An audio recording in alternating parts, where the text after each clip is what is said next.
Notorious.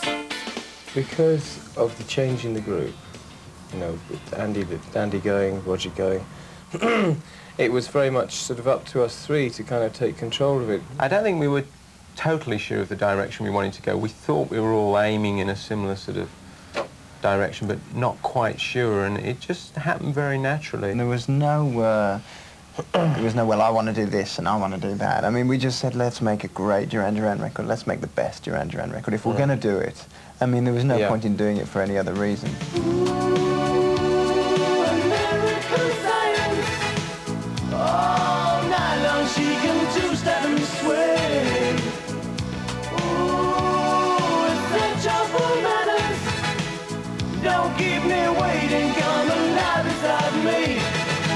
We wanted to move into a more, much more rhythm-orientated direction.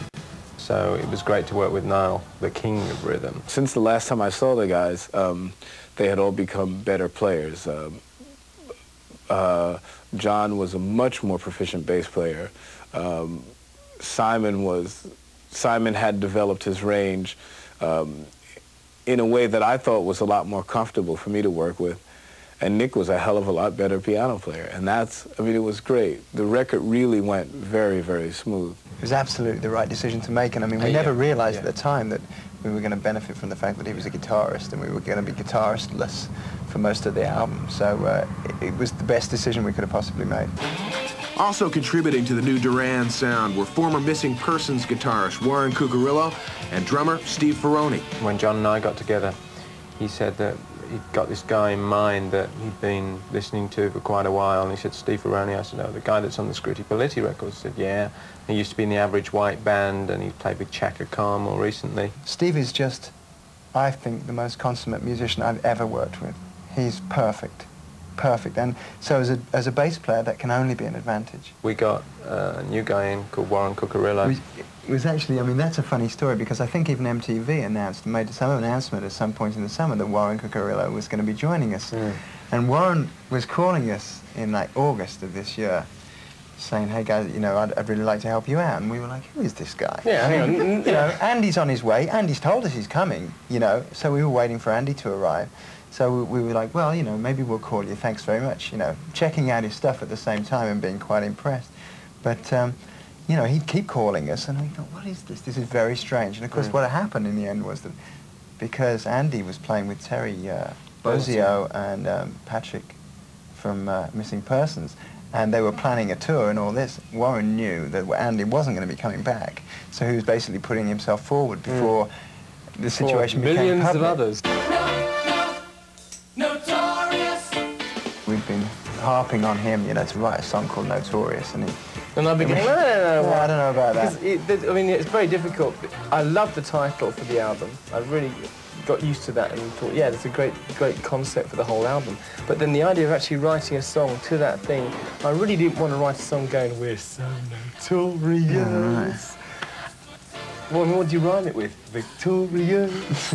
Look, Notorious is basically James Brown's soul power. I mean, that's why I grabbed the groove on. I started playing along with it, and Nick Rose went, wow, a D minor 6, such a great chord. We got to write that into a song. I heard you promise, but I don't believe it. That's why I done it again.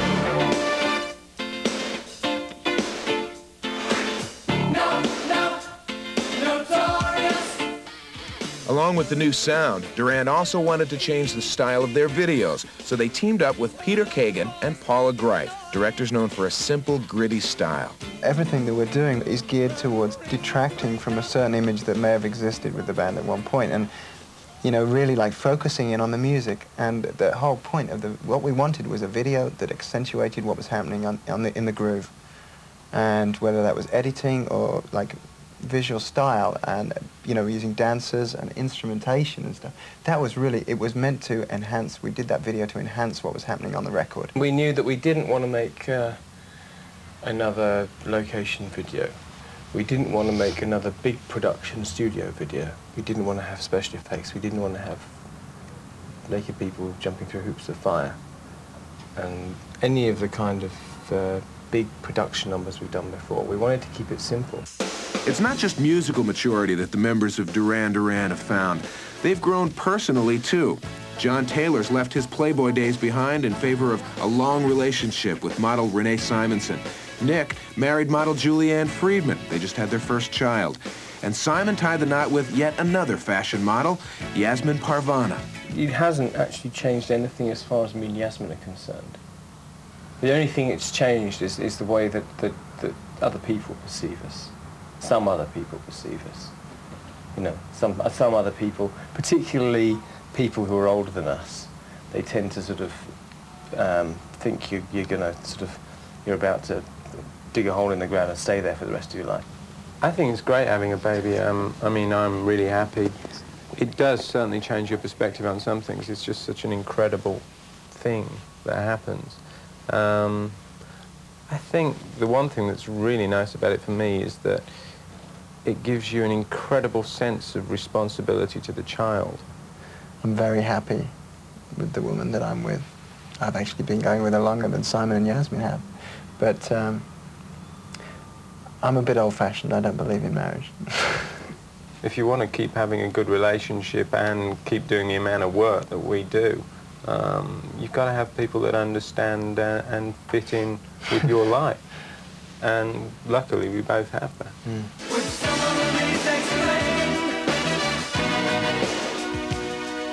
the reason for this strange behavior